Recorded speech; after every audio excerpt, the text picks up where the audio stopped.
Imagine you're Sawa. You lost your family, you trained, and got your revenge. End of story, right? But wait, let's throw a new family for you to enjoy the rest of your days and. Oh, they're all dead. Even your new family's killer, who's an old colleague of yours, died in a rather unceremonious fashion thanks to Kuzuhara. At this point, why even live? You would think suicide is the way to go, and I don't blame you for that. But once again, you've been denied of what you want, and you're left with the reality that you're just a weapon by some higher power. Being Sawa is a literal hellhole at this point.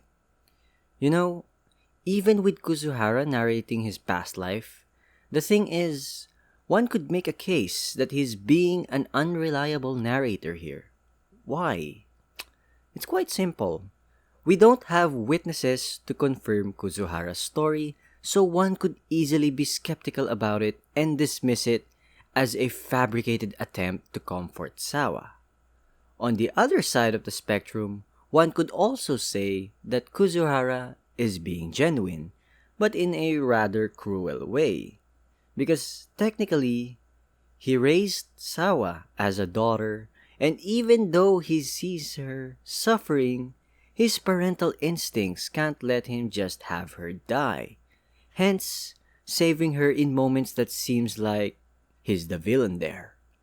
With that said, two possible narratives are for Kuzuhara, and it's up to us what to believe in. Other than that, Elena's back. And yes, I'm going to withhold my decision as to whether or not that's a good decision by the writers because we haven't heard of how she's still alive.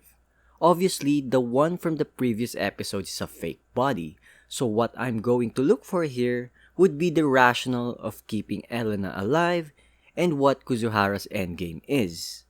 I have a feeling Kuzuhara will turn against the Tokugawa and he dies, but that's prediction territory now.